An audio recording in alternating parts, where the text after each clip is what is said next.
ایک ایسا خواب جس میں تاریخ کی بڑی بڑی سلطنتوں کا عروج و زوال بتایا گیا۔ یہ خواب کس نے اور کیوں دیکھا تھا؟ اس کی صحیح تعبیر کیا تھی؟ اور تعبیر بتانے والے شخص کو شیر کے سامنے کیوں ڈال دیا گیا؟ آج ہم اس ویڈیو میں حضرت دانیال علیہ السلام کا مکمل واقعہ پیش کریں گے۔ حضرت دانیال علیہ السلام اللہ کے ایک برگزیدہ پیغمبر تھے جو بنی اسرائیل کے زوال کے آخری دور میں پیدا ہوئے۔ آپ 457 قبل مسیح میں بیت المقدس میں پیدا ہوئے تھے۔ دانیال کا لغوی معنی ہے خدا میرا منصف ہے۔ حضرت دانیال کے والدین کے متعلق عہد نامہ قدیم اور جدید دونوں میں کوئی بھی جانکاری موجود نہیں ہے، لیکن بعض محققین نے لکھا کہ آپ یہودا کے نسل سے تھے، جو بنی اسرائیل کا ایک اعلیٰ مرتبے والا خاندان تھا۔ جب دانیال علیہ السلام جوان ہوئے تو یہ بنی اسرائیل کا بدترین زمانہ تھا۔ لوگ بدعمالیوں، ظلم، زناکاری اور طرح طرح کے برائیوں میں مبتلا تھے اور اللہ کے نافرمان ہو چکے تھے۔ لہٰذا اللہ کا عذاب بنی اسرائیل پر بخت نصر بادشاہ کی شکل میں قہر بن کر نازل ہوا۔ بادشاہ بخت نصر اس وقت بابل کا ایک ظالم بادشاہ تھا۔ اس نے یہودا ریاست پر حملہ کر دیا اور یہودیوں کے مقدس عبادت خانہ ہیکل سلیمانی کو نیست و نابود کر ڈالا۔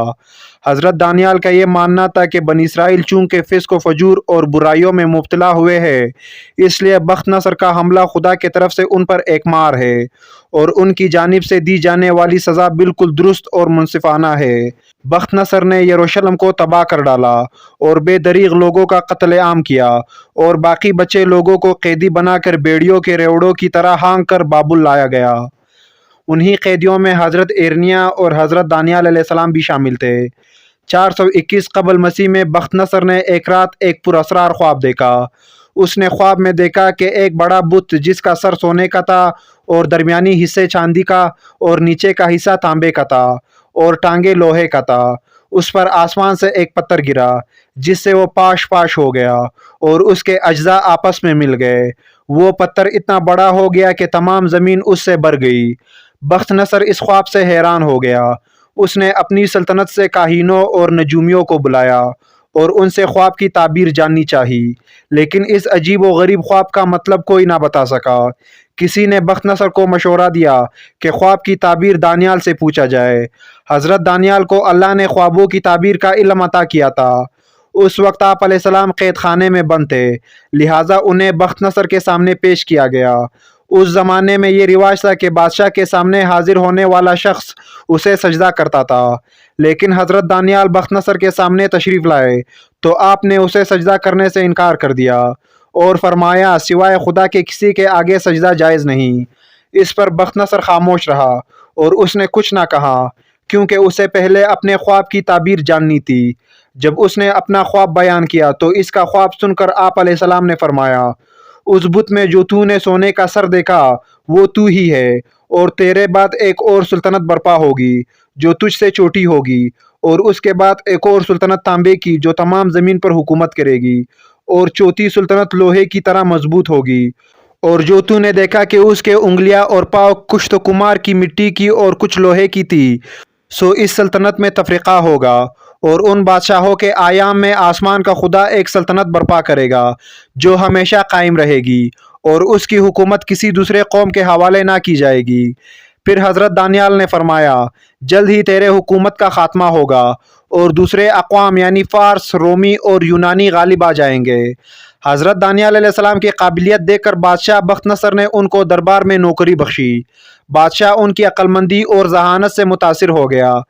صحیفہ دانیال کے مطابق حضرت دانیال جوان آدمی تھے، خوبصورت اور ہر چیز سیکھنے کی صلاحیت رکھتے تھے۔ ان کی سمجھ بوجھ اور حکمت کی وجہ سے ان کو دربار میں جگہ مل گئی، اور بادشاہ بخت نصر جب بھی کوئی سوال کرتا تو حضرت دانیال کاہنوں درباریوں سے زیادہ مدلل اور بہتر جواب دیتے تھے۔ حضرت دانیال نے بابل میں قیام کے دوران کبھی غیر حلال کھانا نہیں کھایا۔ آپ سادہ غذاؤں اور پانی پر گزر بسر کیا کرتے تھے، لیکن اللہ نے ان حلال غذاؤں میں ہی اتنی برکت عطا کی کہ آپ بابلی لوگوں سے زیادہ صحت مند نظر آتے تھے۔ حضرت دانیال ہر وقت اپنے پروردگار کی عبادت میں مشغول رہے اور روز 3 بار بیت المقدس کے جانب رخ کر کے اپنے خدا کی بزرگی اور بڑائی بیان کرتے تھے۔ 410 قبل مسیح میں بخت نصر کو پھر سے پریشان کر دینے والا خواب روز آنے لگا، لہٰذا حضرت دانیال نے اس سے فرمایا کہ تیری حکمرانی تب ہی محفوظ رہ سکتی ہے جب تو خداوند کی حکمرانی تسلیم کرے گا۔ حضرت دانیال نے اسے نصیحت کی کہ اس صورتحال سے بچنے کے لیے غریب بندوں پر اپنے خزانوں کا رخ کھول دے، بھوکوں اور محتاجوں کا مدد کر، پھر شاید خداوند تجھ پر اپنا رحم کر دے۔ لہٰذا بخت نصر نے اس نصیحت پر عمل کیا، اس نے غریب بنی اسرائیل کی خوب مدد کی، یہاں تک کہ بنی اسرائیل کا ایک شخص بھی بھوکا اور غریب نہ رہا۔ لہٰذا بخت نصر پر آنے والا عذاب ٹل گیا اور ملک کے حالات بہتر ہو گئے۔ 397 قبل مسیح میں بخت نصر کی موت ہو گئی۔ مورخین نے لکھا کہ دانیال علیہ السلام کی مثال حضرت یوسف علیہ السلام کی طرح ہے۔ آپ حضرت یوسف علیہ السلام کی طرح ہی قیدی بنا کر دوسرے ملک میں لائے گئے اور دونوں کو ہی خواب کی تعبیر کے علم سے نوازا گیا تھا۔ اگر یوسف علیہ السلام نہ ہوتے تو پورا مصر تباہ ہو جاتا۔ بالکل اسی طرح اگر دانیال علیہ السلام نہ ہوتے تو بابل تباہ ہو چکا ہوتا۔ بخت نصر کے مرنے کے بعد اس کا بیٹا بالشازار بادشاہ بنا۔ یہ انتہائی نالائق اور عیاش بادشاہ تھا۔ دوسرے وزیر جو حضرت دانیال علیہ السلام کے بڑے عہدے کی وجہ سے ان سے جلتے تھے، انہوں نے بادشاہ کو حضرت دانیال کے خلاف بھڑکانا شروع کر دیا اور بادشاہ کو بتایا کہ دانیال نہ آپ کو سجدہ کرتا ہے اور نہ ہی وہ بابل کی سلطنت کا خیر خواہ ہے۔ وہ تو یہ کہتا ہے کہ جلد ہی بابل کی سلطنت کا خاتمہ ہو جائے گا اور اس کے خدا کی حکومت قائم ہوگی۔ لہٰذا بادشاہ نے آپ کو شیروں کے آگے قید خانے میں ڈال دیا۔ جب حضرت دانیال علیہ السلام نے شیر کے سامنے خود کو بے بس پایا تو آواز لگائی کہ اے خداوند، میں مدد مانگتا ہوں، جس کے آگے یہ شیر بھی اپنا سر جھکا دیتے ہیں۔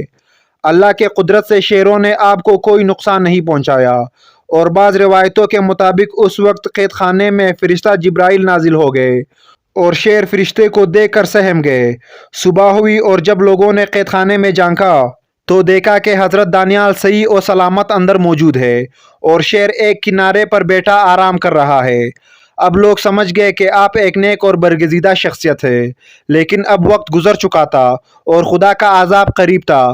بابل پر فارس کا بادشاہ سائرس نے حملہ کر دیا اور بخت نصر خاندان کے حکومت کا خاتمہ ہو گیا۔ اس نے حضرت دانیال کو قید خانے سے آزاد کروایا اور انہیں عزت و احترام کے ساتھ اپنے دربار میں وزیر مقرر کیا۔ یہ عظیم اور خدا ترس بادشاہ، جسے تاریخ میں سائرس اعظم کے نام سے جانا جاتا ہے، قرآن مجید میں ذوالقرنین کے نام سے آپ کا ذکر موجود ہے۔ حضرت دانیال نے خواب کی جو تعبیر بتائی وہ بعد میں پوری ہوئی۔ خواب میں آنے والے اس بت کے سونے کے سر سے مراد پہلی مملکت یعنی بابل کی سلطنت ہے۔ دوسری مملکت چاندی کا سینہ یعنی فارس کی سلطنت تھی، جو کہ بابلی سلطنت کے بعد قائم ہوئی۔ تیسری سلطنت تانبے کی رانے یعنی یونانی سلطنت تھی، جس میں سکندر یونانی کے بادشاہت کے دور میں سلطنت فارس کو روند ڈالا گیا تھا، اور کچھ لوہے اور کچھ مٹی کے ٹانگے یعنی چوتھی مملکت سلطنت روما یعنی رومن امپائر تھی، جو کہ بعد ازاں دو حصے میں بٹ گئی، ایک مشرقی سلطنت جس کا پایہ تخت قسطنطنیہ تھا اور دوسری مغربی سلطنت جس کا پایہ تخت اٹلی تھا۔ یہود و نصارہ میں سے کوئی اس پر ذرہ بھی شک نہیں کرتے کہ ان چاروں سلطنتوں کے زوال کے بعد ایک سب سے بڑی حکومت قائم ہونی تھی، جو آسمان کے خدا کی حکومت ہوگی اور ان سب سے بڑی عظیم اور دنیا میں انصاف قائم کرنے والی ہوگی۔ اہل کتاب حضرت عیسیٰ علیہ السلام کے بعد بڑی بے صبری سے اس عظیم خدائی سلطنت کا انتظار کر رہے تھے۔ وہ یقینی طور پر جانتے تھے کہ یہ سلطنت آخری نبی کے ہاتھوں قائم ہوگی، جسے وہ ارقون یعنی امن کا بادشاہ کہتے تھے۔ آخر کار عرب کے سرزمین پر نبی برحق حضرت محمد صلی اللہ علیہ وآلہ وسلم کی بعثت ہوئی اور خدائی مملکت قائم ہوئی۔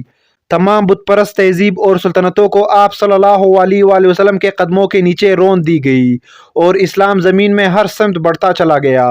لیکن اس پانچویں سلطنت کی تفسیر پر اہل کتاب نے اختلاف کیا اور اس کی تعویل کر ڈالی، کیونکہ اسے قائم کرنے والا بنی اسرائیل میں سے نہیں بلکہ بنی اسماعیل میں آ گیا۔ بہرحال حضرت دانیال علیہ السلام کی تعبیر کے مطابق پانچویں عظیم خدائی سلطنت تا قیامت قائم رہے گی، جس کی تجدید امام زمانہ امام مہدی کے ہاتھوں قائم ہوگی۔